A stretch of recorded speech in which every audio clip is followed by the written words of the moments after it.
ಭಾಸ್ಕರ್ ನೇರವಾಗಿ ಮಹೇಶ್ ಜೊತೆ ಮಾತನಾಡಿ ಹೆಣ್ಣು ನೋಡಲು ಹೋಗುವ ವಿಚಾರವನ್ನ ಖಚಿತಪಡಿಸಿಕೊಂಡ. ಮಹೇಶ್ನ ಮನೆಯವರಿಗೆ ಯಾವುದೇ ಆಕ್ಷೇಪವಿಲ್ಲವೆಂದು ತಿಳಿದಾಗ ಅವನಿಗೂ ಸಮಾಧಾನವಾಯಿತು.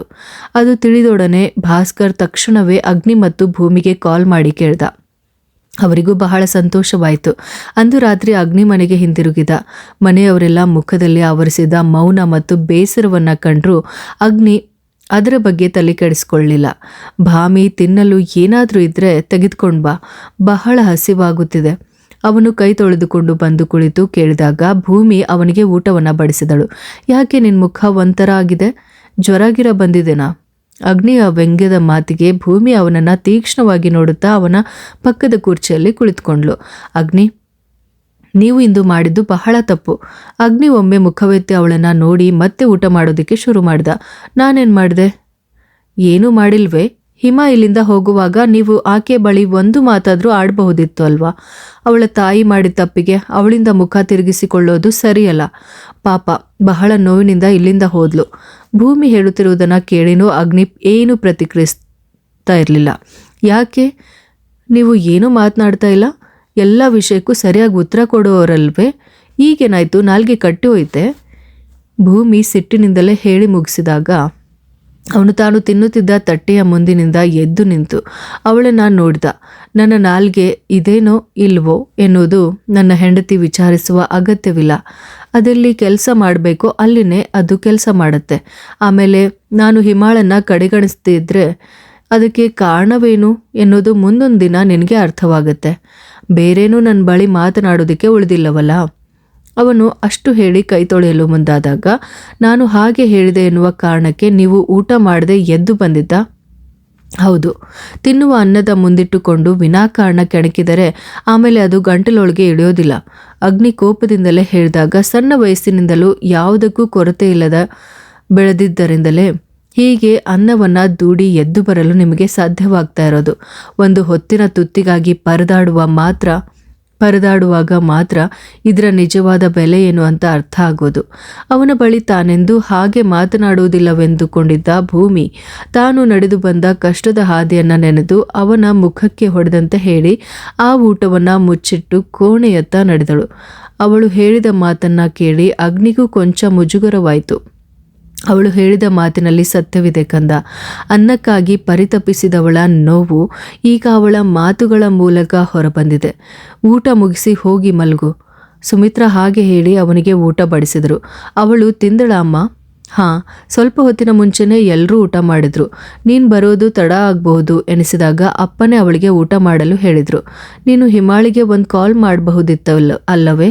ಸುಮಿತ್ರಾರ ಮುಖದಲ್ಲಿ ಹಿಮ ಹೋದದ್ರ ಬಗೆಗಿದ್ದ ಬೇಸರವನ್ನು ಕಂಡು ಅಗ್ನಿ ಮುಗುಳ್ನಕ್ಕನು. ಅವಳ ಬಳಿ ನಾನೇನು ಮಾತನಾಡಲಿ ಅಮ್ಮ? ಅವಳೀಗ ವಿಶಾಲವಾದ ಜಗತ್ತಿಗೆ ಕಾಲಿಟ್ಟಿದ್ದಾಳೆ. ಇನ್ನು ಮುಂದೆ ಏನು ಮಾಡಬೇಕೆಂದು ಅವಳು ದಾರಿಗಾಣದೆ ನಿಲ್ಲೋದಿಲ್ಲ. ಅವಳು ಹೋರಾಡ್ತಾಳೆ. ನಾನು ಅವಳನ್ನು ನೋಡಲು ಹೋಗ್ತೇನೆ, ಆದರೆ ಈಗಲ್ಲ, ಅದಕ್ಕೊಂದು ಸಮಯ ಬರಲಿ. ಅಗ್ನಿ ಅಷ್ಟು ಹೇಳಿ ಬೇಗನೆ ಊಟವನ್ನು ಮುಗಿಸಿ ಕೈ ತೊಳೆದುಕೊಂಡು ಕೋಣೆಯತ್ತ ನಡೆದ. ಕೋಣೆಗೆ ಹೋದಾಗ ಭೂಮಿ ಆಗಲೇ ಮಲಗಿದ್ದಳು. ಅವನು ಮುಗುಳ್ನಗುತ್ತಲೇ ಶರ್ಟ್ ಕಳಚಿಟ್ಟು ಅವಳನ್ನು ಬಳಸಿ ಹಿಡಿದುಕೊಂಡು ಪಕ್ಕದಲ್ಲಿ ಮಲಗಿದ್ರು. ಭೂಮಿ ಸ್ವಲ್ಪನೂ ಅಲುಗಾಡಲಿಲ್ಲ. ಅವಳು ತನ್ನ ಮೇಲೆ ಮುನಿಸಿಕೊಂಡಿದ್ದಾಳೆಂದು ಗೊತ್ತಾದರೂ ಅಗ್ನಿ ಅದೂ ತಿಳಿಯದಂತೆ ಮಲಗಿದ್ದ. 2 ದಿನಗಳು ಹಾಗೇನೆ ಕಳೆದು ಹೋದವು.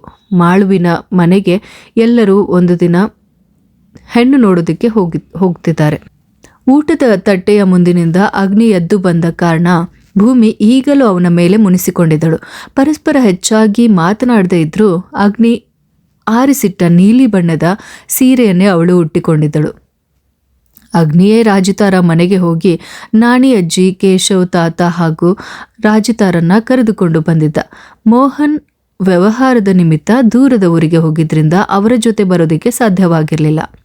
ಭಾರದ್ವಾಜ್ ಮನೆಯಿಂದ ಸುಮಿತ್ರಾ, ಮಹಾದೇವ್, ಆದ್ರಿ ಮತ್ತು ಗೌರಿ ತಮ್ಮ ಕಾರ್ನಲ್ಲಿ ಮಾಳುವನ್ನ ನೋಡೋದಕ್ಕೆ ಬಂದಿದ್ರು. ಮಾಳುವಿನ ಮನೆಗೆ ಒಟ್ಟು 3 ಕಾರುಗಳು ಹೊರಟಿದ್ವು. ಅಗ್ನಿಯ ಕಾರ್ನಲ್ಲಿ ಭೂಮಿ, ಅಗ್ನಿ, ಅರು ಮತ್ತು ಭಾಸ್ಕರ್ ಕುಳಿತಿದ್ದರು. ಅಜ್ಜಿ ತಾತ ಇದ್ದ ಕಾರನ್ನ ಅರವಿಂದ್ ಚಲಾಯಿಸ್ತಾ ಇದ್ದ. ಭೂಮಿ ಮತ್ತು ಭಾಸ್ಕರ್ಗೆ ತಂದೆ ತಾಯಿ ಇಲ್ಲ ಎನ್ನುವ ಕೊರಗು ಕಾಡ್ದಿರ್ಲಿ ಅಂದೇ ಮಹಾದೇವ್ ಮತ್ತು ಸುಮಿತ್ರಾ ಅವರ ಜೊತೆ ಕೂಡ ಬಂದಿದ್ರು. ಬಹಳಷ್ಟು ಜನ ಸೇರಿದ್ರಿಂದ ಮಾಳುವಿನ ಮನೆಯ ಹಾಲ್ ತುಂಬಿ ಹೋಗಿತ್ತು. ಹೆಣ್ಣಿನ ಕಡೆಯ ಬಂಧುಗಳು ಒಂದೆರಡು ಜನ ಮಾತ್ರ ಅಲ್ಲಿದ್ದರು. ಮಾಳುವಿನ ತಂದೆ ಜಯಂತ್ ಎಲ್ಲರನ್ನೂ ಆದರದಿಂದ ಸ್ವಾಗತಿಸಿ ಕೂರಿಸಿದರು. ಅವಳ ತಾಯಿ ಭಾನುಮತಿ, ಭೂಮಿ, ಆರು ಮತ್ತು ಗೌರಿಯನ್ನ ಮಾಳುವಿನ ಕೋಣೆಗೆ ಕರೆದೊಯ್ದರು.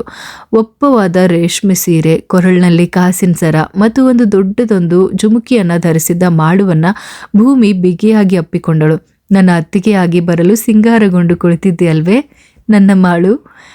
ಅವಳ ಕೆನ್ನೆಯನ್ನ ಮೆಲ್ಲಗೆ ಎಳೆದು ಭೂಮಿ ರೇಗಿಸಿದಳು.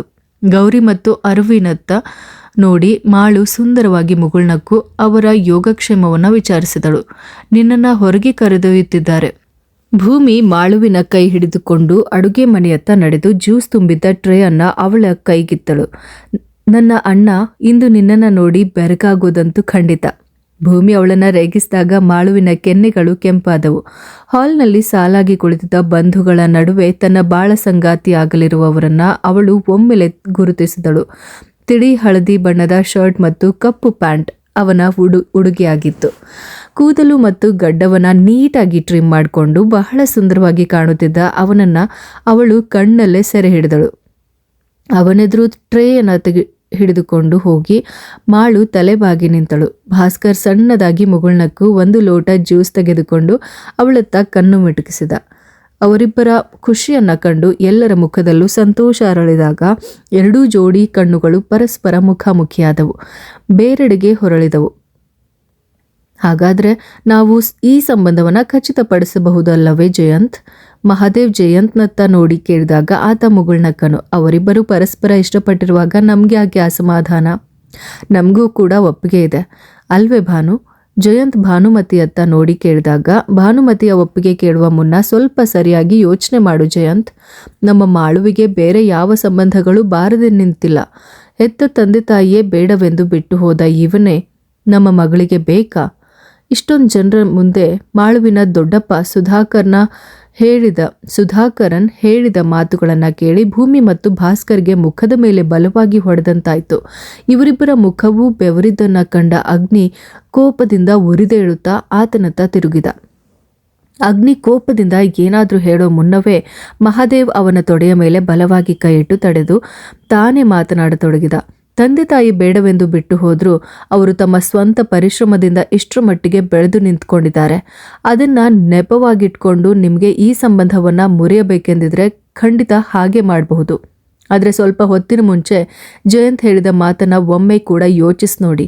ಪರಸ್ಪರರ ಎಲ್ಲ ಕಷ್ಟಗಳನ್ನು ಅರಿತ ಮೇಲೇನೆ ಭಾಸ್ಕರ್ ಮತ್ತು ಮಾಳು ಒಬ್ಬರನ್ನೊಬ್ಬರು ಇಷ್ಟಪಟ್ಟಿದ್ದಾರೆ. ತಂದೆ ತಾಯಿ ಇಲ್ಲದೆ ಅನಾಥರಾಗಿರುವ ಅದೆಷ್ಟೋ ಮಕ್ಕಳು ಈ ಭೂಮಿ ಮೇಲೆ ಇದ್ದಾರೆ. ಅಷ್ಟೇಕೆ ಈಗ ಮಾತನಾಡಿದ ಜಯಂತ್ ಅವರ ಅಣ್ಣನೇ ಒಮ್ಮೆ ಯೋಚಿಸ್ಲಿ. ಒಂದು ವೇಳೆ ನೀವು ನಿಮ್ಮ ಹೆಂಡತಿಯು ನಾಳೆಯೇ ಸತ್ತೋದ್ರೆ ನಿಮ್ಮ ಮಕ್ಕಳು ಕೂಡ ಅನಾಥರೇ ತಾನೆ. ಹಾಗಾಗಿ ಆಡುವ ಮಾತುಗಳನ್ನು ಅಳೆದು ತೂಗಿ ಆಡಬೇಕು. ಈ ಮದುವೆ ಇಲ್ಲಿ ಮುರಿದು ಬಿದ್ದರೂ ನಮ್ಮ ಯಾರಿಗೂ ಯಾವ ನಷ್ಟನೂ ಇಲ್ಲ ಜಯಂತ್.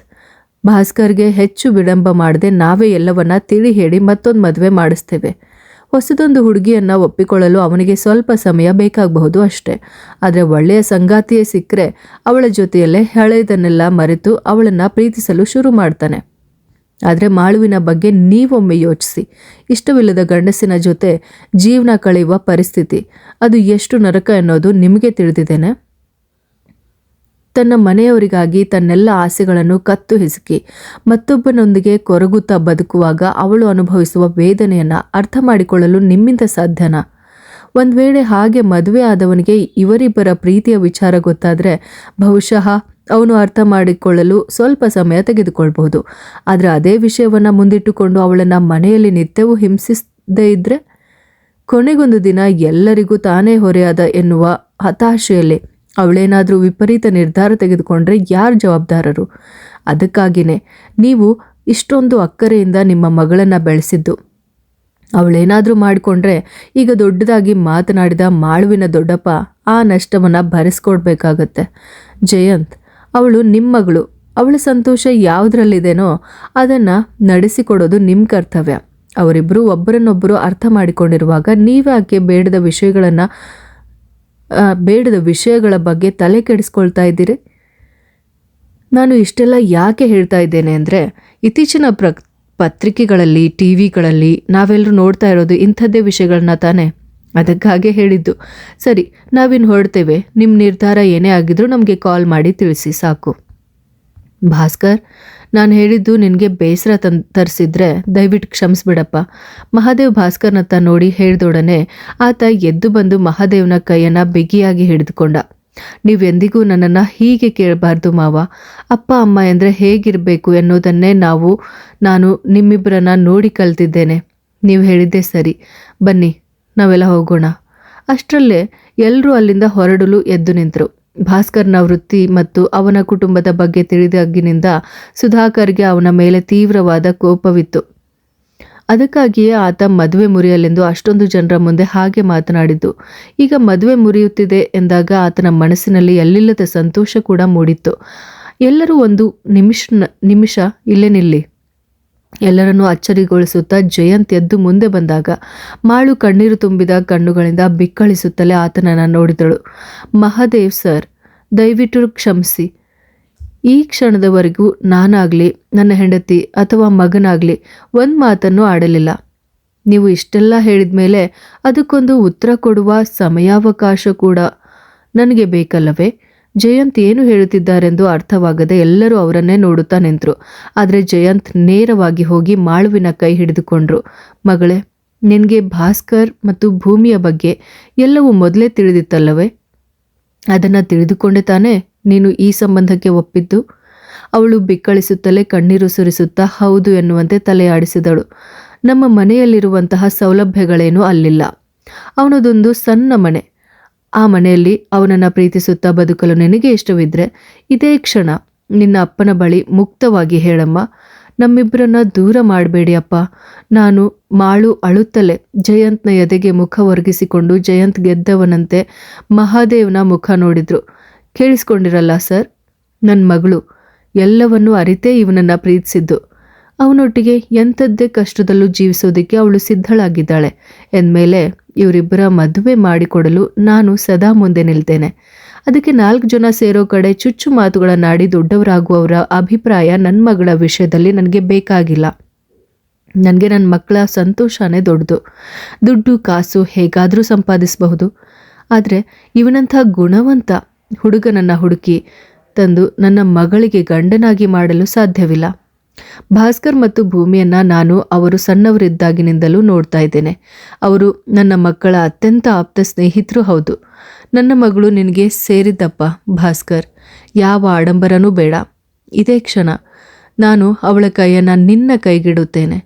ಬರುವ ಒಳ್ಳೆಯ ಮುಹೂರ್ತದಲ್ಲೇ ಒಂದು ನಿಶ್ಚಿತಾರ್ಥವನ್ನು ಮುಗಿಸಿ ಆಮೇಲೆ ಒಳ್ಳೆಯ ದಿನವನ್ನು ನೋಡಿಕೊಂಡು ಇವರ ಮದುವೆ ಮಾಡಿಕೊಡಲು ನಾನು ಸಿದ್ಧ ಸರ್. ಭಾಸ್ಕರ್ನ ಕೈಯ ಮೇಲೆ ಮಾಳುವಿನ ಕೈಯನ್ನಿಟ್ಟು ಜಯಂತ್ ಮಹಾದೇವ್ನ ಮುಖಕ್ಕೆ ನೋಡುತ್ತಾ ಹೇಳಿದಾಗ ಮಹಾದೇವ್ ಆತನನ್ನು ಪ್ರೀತಿಯಿಂದ ಅಪ್ಪಿಕೊಂಡರು. ಅದೇ ತಾನೇ ಆಗಬೇಕಾಗಿರೋದು ಜಯಂತ್. ಎಷ್ಟೇ ಸಂಪಾದನೆ ಮಾಡಿದ್ರೂ ನಮ್ಮ ಮಕ್ಕಳ ಮುಖದಲ್ಲಿ ನಗು ಮೂಡಿಸೋದಕ್ಕೆ ಸಾಧ್ಯವಾಗದೇ ಇದ್ದರೆ ಆಮೇಲೆ ನಾವು ಬದುಕಿದ್ದು ಏನು ಪ್ರಯೋಜನ? ಎಲ್ಲವೂ ಒಳ್ಳೆಯದೇ ಆಗತ್ತೆ ಬಿಡಿ. ನನ್ನ ಮಕ್ಕಳಿಗೆ ತಕ್ಕ ಗಂಡನನ್ನೇ ಹುಡುಕಿ ಕೊಟ್ಟಿದ್ದೇವೆ ಎನ್ನುವ ಹೆಮ್ಮೆ ನಿಮಗೆ ಯಾವತ್ತಿಗೂ ಇರಲಿ. ಭಾಸ್ಕರ್ ಮಾಳುವನ್ನು ತನ್ನೆಡೆಗೆ ಎಳೆದುಕೊಂಡು ಭೂಮಿಯತ್ತ ನೋಡಿದಾಗ ಅವಳು ಗಾಳಿಯಂತೆ ಓಡಿ ಬಂದು ಅವನ ಎದೆಗೆ ಅಪ್ಪಿಕೊಂಡ್ಳು. ಅದನ್ನು ಕಂಡ ಮಾಳು ಅವಳ ಕೈಗೆ ಮೆಲ್ಲನೆ ಚೂಟಿ ಕಿವಿಯಲ್ಲಿ ಉಸಿರಿದಳು. ಹೋಗಿ ನಿನ್ನ ಸ್ವತ್ತನ್ನು ಗಂಡನನ್ನು ಅಪ್ಪಿಕೊಳ್ಳೆ. ಇದು ಈಗ ನನಗೆ ಸೇರಿದ್ದು. ಹೋಗಿ. ಮಾಳು ಭೂಮಿಯನ್ನು ಬಿಗಿಯಾಗಿ ಅಪ್ಪಿಕೊಂಡು ಮಹೇಶ್ನತ್ತ ನೋಡಿದಾಗ ಅವನ ಕಣ್ಣುಗಳು ಕೂಡ ತೇವವಾಗಿದ್ದವು. ಈ ಎಲ್ಲ ಸುಂದರ ದೃಶ್ಯಗಳನ್ನು ಕಣ್ತುಂಬಿಕೊಳ್ಳುತ್ತಿದ್ದರು. ಒಮ್ಮೆ ಅರವಿಂದ್ನತ್ತ ನೋಡಿದಳು.